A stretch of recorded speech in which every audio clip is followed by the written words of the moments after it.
Добрый день, уважаемые телезрители. Сегодня у нас 12-й выпуск программы «Уроки экспертов», и я хочу с вами поговорить на тему, как составляются рейтинговые опросы, которых вы слышали в самых разных вариантах, насколько можно им доверять и как информацию они предоставляют. Тем более, что недавно был опубликован рейтинг, который касается Республики Северная Осетия-Алания, то, что многие знают из СМИ. Итак, как рейтинг составляют, зачем он в принципе нужен? Рейтинговый вопрос может, с одной стороны, позволить объективно оценить потенциал региона, дать необходимую информацию для тех, кто им интересуется, готов работать, принимать соответствующие решения. Но также любые рейтинговые экспертные опросы могут быть средством определенного манипулирования. И соответствующие признаки, я вам расскажу, можно будет легко увидеть и оценить, насколько вообще таким опросам можете доверять. Итак, любой качественный рейтинговый экспертный опрос включает в себя несколько последовательных этапов. Работа с информацией. Прежде всего, любой экспертный рейтинговый опрос составляется исходя из какой-либо задачи. Для чего он составляется, какую информацию хотят получить. Соответствующим образом для этих задач выбираются методики. Методик проведения рейтинговых опросов очень много. Адекватная задача позволяет выбрать и соответствующие инструменты. Установив саму задачу, нужно определить критерии, по которым будет какой-либо регион оцениваться. Что важно, что не важно, особенно это необходимо сделать грамотно, если сравниваются несколько регионов. Например, параметры выбираются совершенно разные, насколько они адекватны по отношению к региону, насколько информацию вообще можно будет сравнивать. Если взять одинаковые критерии оценки, например, уровень доходов населения, уровень прибыли от инвестиционных проектов какого-то региона, то нужно будет учитывать и вопросы, которые касаются его экономических показателей, наличия ресурсов, развития экономической базы, насколько вообще такое сравнение может быть адекватным и возможным. Ведь можно, если не учитывать этого показателя, неправильно определить критерии или сознательно выбрать несравнимые моменты, например, сравнить Москву и какой-нибудь самый отсталый регион страны. Разумеется, без учета критериев будет получена соответствующая информация. Особенно важный момент, который касается сравнения нескольких регионов, которые находятся в достаточно близких позициях друг от друга. Какие есть показатели, как ими можно или получать достоверную информацию, или манипулировать. Отобранные критерии, по которым проводится рейтинговый опрос, нужно провести такую операцию, как их усреднение. Выявить средние значения для именно сравнения результатов и рассматривать четко в позициях по экономическим показателям, социальным, политическим, ресурсным. Причем эти показатели должны работать абсолютно системно и дополнять общую картину. Нельзя делать рейтинговые опросы, рассматривать его адекватность, исходя из каких-либо отдельных критериев, вырывая из общего контекста. Далее, после того, как пройдет операция по отбору критериев, интерпретация и создание будет необходимого инструментария, начинается очень важный период непосредственно сбора информации. В принципе, есть очень много методов, которые позволяют информацию собрать. Профессионалы называют ее информацией в основном эмпирической. Здесь также важна системность подобных оценок. Любую информацию, в чем проблема любых рейтинговых опросов, очень легко вырвать из контекста. Например, можно взять какую-либо конфликтную ситуацию и ее абсолютизировать. Делается подборка фактов, которые свидетельствуют о неблагополучном ситуации, при этом те факты, которые носят положительную информацию, сознательно игнорируются, убираются из оценки. Соответственно, общая картина будет идти или в положительную сторону, либо в данном случае отрицательную.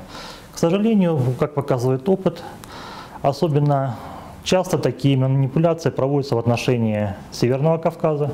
Причем, если конфликтные ситуации однотипные являются и для Центральной России, например, для Сибири и Дальнего Востока, и воспринимаются вполне спокойно, то в отношении кавказских регионов они достаточно часто начинают абсолютизироваться.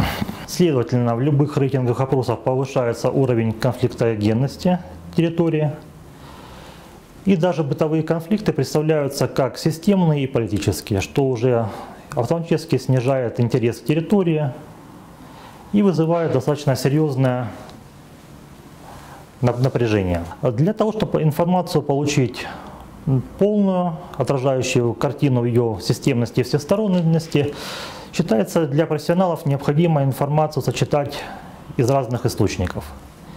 Ну, для серьезных опросов, в принципе, это абсолютно необходимые 3 источника информации. Информация общая статистическая, информация, которая берется из массовых анкетных опросов, в профессиональной среде они называются количественные, и информация, которая называется у профессионалов-исследователей качественная. Это уже уровень различного рода экспертных опросов, которая дает полную и систематическую картину, позволяет объективно оценить ситуацию. Сами, если брать данные виды опросов по отдельности, они не позволяют оценивать ситуацию правильно. Например, опросы, которые называем количественными. Многие из вас эти опросы видели воочию, в них участвовали, подходят к вам интервьюеры с анкетами, просят задать ряд вопросов, которые вы отвечаете, получается информация. Информация из этих опросов бывает важная, но при этом она отвечает только на вопрос, что именно происходит на данной территории в данное время. Эти опросы абсолютно малопригодны для того, чтобы оценить смысл происходящего. То есть они не дают информацию на вопрос, почему это происходит и какая-либо информация фиксируется. Такая информация должна дополняться уже качественными исследованиями, чтобы получить мнение как представителей тех же групп, которые опрашиваются, но более глубокое мнение, так и мнение специалистов-экспертов, которые позволяют систематически все проанализировать в свете различных факторов, событий и понять истоки разных процессов. И самое важное при формировании рейтинга, где интересно не только текущее положение, но и динамика, как события будут развиваться, что ожидать. Тем более такие рейтинговые опросы ориентированы на специалистов, которые планируют работать в данном регионе или не работать. Так, получив информацию, уже заключительный этап по подготовке любого рейтинга, любой информации – это ее аналитика. Так, аналитика бывает тоже разных видов. Например, можно просто представить информацию, тоже как она есть, дав определенное понимание в целом событий, ее развития. Можно при желании закладывать и определенные манипулятивные аспекты. Здесь важную роль играет именно заданность данного исследования, какого-либо опроса или рейтинга. То есть эта информация нужна объективная или ее хотят сделать формирующей. Особенно часто подобные манипулятивные моменты происходят во время выборов электорального процесса или перед принятием каких-либо экономических решений, когда, собственно говоря, любой рейтинг становится уже политическим оружием, инструментом манипулирования. Поэтому нужно учитывать контекст, в котором был сделан любой рейтинговый опрос, и насколько собраны инструментарий, насколько то, что использовалось специалистами, изначальным целям отвечает. Например, часто фиксируются явления, кстати, к сожалению, они были в отношении Северной Осетии, когда сознательно или неосознанно в сферу определенного непрофессионализма или сбоя технических моментов допускаются ошибки, которые могут существенно искажать картину в худшую сторону. Например, события, которые происходят в одном регионе, приписываются другому. Исходя из этого делаются уже глубокие выводы и о текущей ситуации, и о возможных перспективах дальнейшего развития. Поэтому при составлении каких-либо рейтинговых опросов и итоговой аналитики очень важна этическая составляющая и профессиональная культура тех людей, которыми этими вопросами занимаются. Часто может искажать информацию и человеческий фактор. Ошибки могут быть неосознанными, все мы люди, все мы можем ошибаться. Для избежания подобных ситуаций, тем более, что если опрос влияет на принятие каких-либо важных решений, стараются использовать многоуровневые экспертные опросы, которые любые ошибки минимизируют. В частности, для минимизации ошибок и получения более глубокой информации используется многоуровневый экспертный опрос методом Delphi. Когда работа с первоначальными материалами ведет только одна группа экспертов, остальные работают с той информацией, которая уже получает определенную аналитическую обработку. При том, что каждый более высокий экспертный уровень все в большей степени ориентирован на получение практической значимой информации. Более того, если перейдем от обычных рейтингов и получаете статическую картину для оценки текущего положения к более интересным видам таких исследований, которые отвечают уже за динамику и за прогностику, то любые экспертные опросы и заключения сейчас стараются сделать именно не на получение обычного знания, а на составление какого-либо плана действий. То есть задача экспертов, опираясь на какие-либо данные социологии, экономической статистики, политических исследований, предоставить для людей, которые принимают решения, уже определенный алгоритм действий. Ну, например, для органов государственной власти, когда с ними осуществляем работу, уже предоставлять обоснованные решения, которые имеют научное обоснование, опираются на определенные данные. Тем более, что есть еще такой момент, всегда люди, которые принимают решения в политике или экономике, стараются ситуацию предвидеть.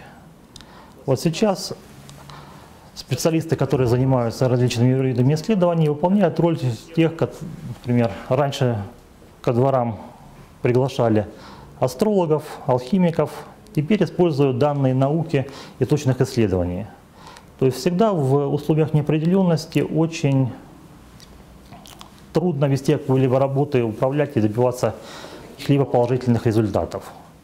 Объективные данные исследований позволяют эту неопределенность сократить. То есть вполне можно принимать решения, ориентироваться на определенные долгосрочные стратегические перспективы и прогнозировать развитие ситуации. Какие виды исследований и рейтингов характерны, например, для Кавказского региона? Мы до этого рассказывали об общих теоретических опросах. Теперь можно перейти к определенной практике, которая ориентирована, собственно говоря, на Кавказский регион. Например, для Кавказа характерны рейтинговые опросы и соответствующие исследования, которые касаются межнациональных отношений или межконфессиональных. Динамики конфликта генных факторов, как они развиваются, что может привести к каким-либо конфликтам или как можно будет, наоборот, их избежать.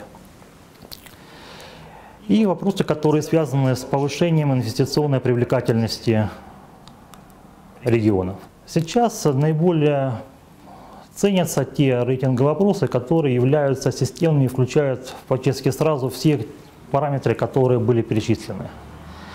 Кавказский регион с точки зрения каких-либо рейтинговых опросов и исследований именно интересен своей системностью и взаимосвязанностью политики, экономики, факторов, связанных с национальными отношениями и, собственно говоря, с теми отношениями, которые существуют между различными религиозными конфессиями. Поэтому часто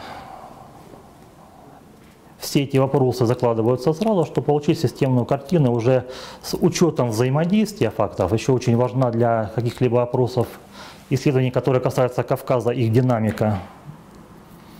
Выходить на уровень, как можно ситуацию спрогнозировать. Еще один вид исследований, который для Кавказа является принципиально важным, связан с фактором личностным. Оценка руководителей, их потенциала, оценка различных формальных и неформальных лидеров, которые также в регионе присутствуют. С точки зрения того, насколько они контролируют свой регион, насколько они авторитетные в сфере элитной политики, насколько сильны их позиции в федеральном центре и в межрегиональном плане. и насколько по отношению к Кавказским республикам сильны различные контрэлиты и различные деструктивные течения. Причем, как показывает опыт, рассматривая рейтинги, которые касаются Кавказа, на политические факторы обращается гораздо больше внимания, чем на различные экономические показатели и на потенциал регионов. Это всегда учитывается при проведении исследований и играет большую роль уже при подготовке итоговой аналитики. Далее, для территории Северного Кавказа принципиально важен факторы, которые касаются конфликтогенной динамики, насколько конфликты реальны, насколько они опасны, если могут из потенциальных перейти в горячие.